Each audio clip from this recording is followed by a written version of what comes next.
বন্ধুরা, আজকে আমরা এই ভিডিওতে আলোচনা করতে চলেছি মাদ্রাসা সার্ভিস কমিশনের আগামী যে 1 সেপ্টেম্বর 2024 রবিবার গ্রুপ ডি এর যে পরীক্ষা হতে চলেছে তার পূর্ণাঙ্গ সিলেবাস, কোয়েশ্চেন প্যাটার্ন, কোন টপিক থেকে কি ধরনের প্রশ্ন হবে, কি কি টপিক সেখানে থাকবে, এই ব্যাপারে আজকে আমরা এই ভিডিওতে বিস্তারিত আলোচনা করব। অতএব বন্ধুদের কাছে রিকোয়েস্ট, যদি তোমরা এই চ্যানেল নতুন হয়ে থাকো অবশ্যই চ্যানেলটিকে সাবস্ক্রাইব রাখবে, নোটিফিকেশন পাওয়ার জন্য বেল আইকনটা অবশ্যই অন করে রাখবে। তো অবশ্যই তোমরা ইতিমধ্যে জেনে গিয়েছো যে 73,978 জনের মাদ্রাসা সার্ভিস কমিশন গ্রুপ ডি তে কিন্তু পরীক্ষা হতে চলেছে।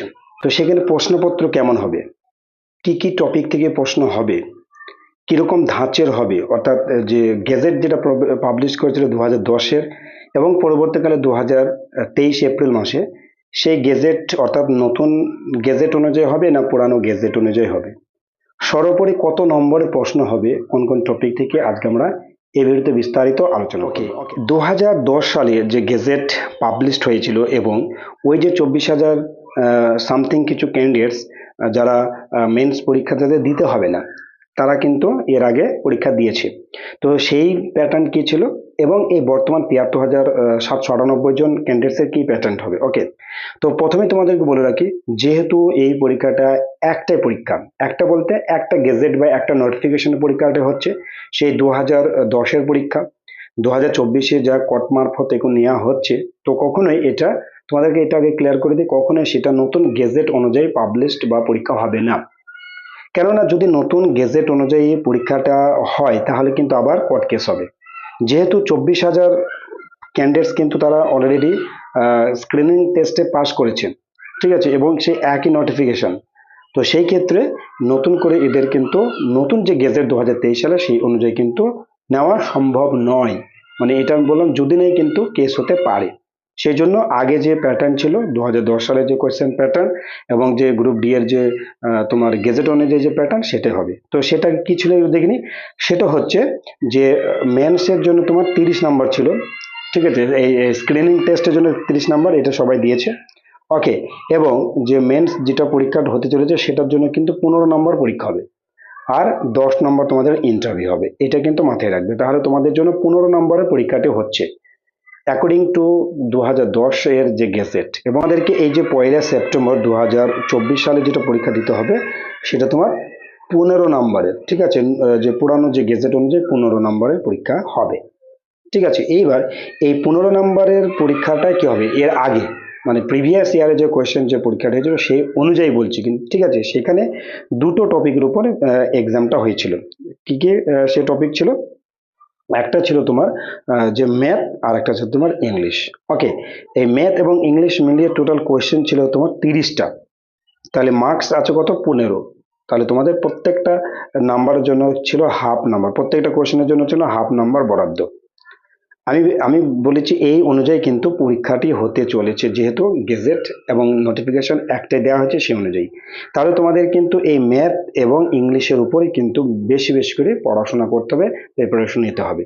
এবার আমরা দেখে নেব যে এই ম্যাথ এবং ইংলিশের কি কি সিলেবাস রয়েছে এবং সেখান থেকে কি কি ধরনের প্রশ্ন হবে। ওকে, প্রথমে আমরা দেখি যে ম্যাথের সিলেবাস কি কি রয়েছে, কোন কোন টপিক তোমরা পড়বে এই সামনে যে পরীক্ষার জন্য। ওকে, তো সব থেকে ইম্পর্টেন্ট যেটা তোমার নাম্বার সিস্টেম রয়েছে, এইচসিএফ এবং এলসিএম অর্থাৎ তোমার লসাগু এবং গসাগু, সিম্পলিফিকেশন অর্থাৎ সরলীকরণ, এই তিনটে প্রশ্ন কিন্তু তোমার হবেই, ঠিক আছে। এই তিনটে খুব মারাত্মক টপিক।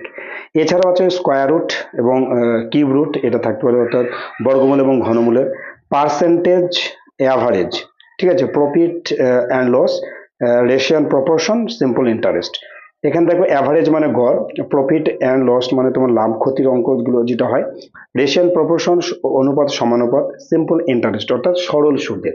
এই যে 9টা টপিক, মেন যেটা 9টা টপিক খুব ইম্পর্টেন্ট, এই 9টা টপিক কিন্তু খুব ভালো করে তোমাদেরকে প্রিপারেশন করতে হবে। হ্যাঁ, এবার বলে রাখি যে এই যে টপিকগুলো যেটা বলা হয়েছে এখানে প্রত্যেকটা কম্পিটিটিভ এক্সামের জন্য হয় এবং তোমাদের যে গ্রুপ ডি এর মধ্যে যে ক্রাইটেরিয়া, যে এলিজিবিলিটি অর্থাৎ যেটা বলেছিল সেটা 8 পাস কিন্তু, ঠিক আছে, 8 পাস।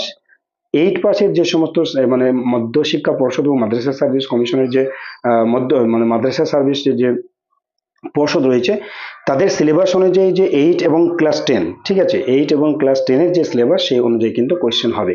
খুবই কঠিন কিন্তু হবে না, এবং প্রত্যেকটা যে প্যাটার্ন রয়েছে, এই প্রত্যেকটা যে টপিক রয়েছে, প্রতিটা টপিকের ক্ষেত্রে যেটা শর্ট টিক্স থাকে সেই রিলেটেড কিন্তু কোয়েশ্চেন হবে। এবং এই রিলেটেড কিন্তু আমরা ভিডিও আপলোড অলরেডি করে দিয়েছি এবং আবার করব গ্রুপ ডি কে কেন্দ্র করে মাদ্রাসা। অতএব তোমাদের কাছে রিকোয়েস্ট থাকবে, আমাদের যে শর্ট টিক্সের যে ম্যাথগুলো রয়েছে, হ্যাঁ, সেগুলো যদি তোমরা দেখো, খাতা পেন লাগবে না, অতি সহজে 1 সেকেন্ডের ভিতরে অ্যান্সার করে নেবে। সেজন্য বলছি আমাদের এই চ্যানেলটা অবশ্যই তোমরা সাবস্ক্রাইব রাখবে। ওকে, এছাড়া আর কি কি টপিক রয়েছে এর সাথে দেখে নেবো। প্রবলেম অফ এজ, অর্থাৎ বয়সের যে সমস্যা, পিতা পুত্রের যে বয়স। টাইম অ্যান্ড ওয়ার্ক যেটা রয়েছে। ডেসিমেল ফ্র্যাকশন মানে তোমার যে ভগ্নাংশ, ঠিক আছে, এবং টাইম অ্যান্ড ডিস্টেন্স, বিশেষ করে ট্রেনের উপর। এই টপিকের উপর সমস্ত শর্ট টিক্সের ভিডিও আমাদের এই চ্যানেলের মধ্যে তোমরা পেয়ে যাবে। ওকে, তাহলে গেল এই যে তোমার মাধ্যমিকের লেভেলের এই কোশ্চেনগুলো হবে, এবং এটা ম্যাথের সিলেবাসগুলো। 2 নম্বর হচ্ছে ইংলিশ সিলেবাস। ইংলিশের থেকে যে সমস্ত টপিকগুলো অবশ্যই পড়তে হবে সেটা তোমার article and preposition. Okay, numbers, ঠিক আছে, অর্থাৎ তোমার বচন, এক বচন, বহু বচন, সিঙ্গুলার এবং প্লুরাল যেটা আমরা বলি। ওকে, আর এছাড়াও রয়েছে দেখো যে পার্টস অফ স্পিচ, অর্থাৎ নাউন, প্রনাউন, অ্যাডজেক্টিভ, ভার্ব, এই সমস্ত, জেন্ডার, লিঙ্গ পরিবর্তন। আর কি কি পড়তে হবে? টাইম অ্যান্ড টেন্স এখান থেকে প্রশ্ন হবেই।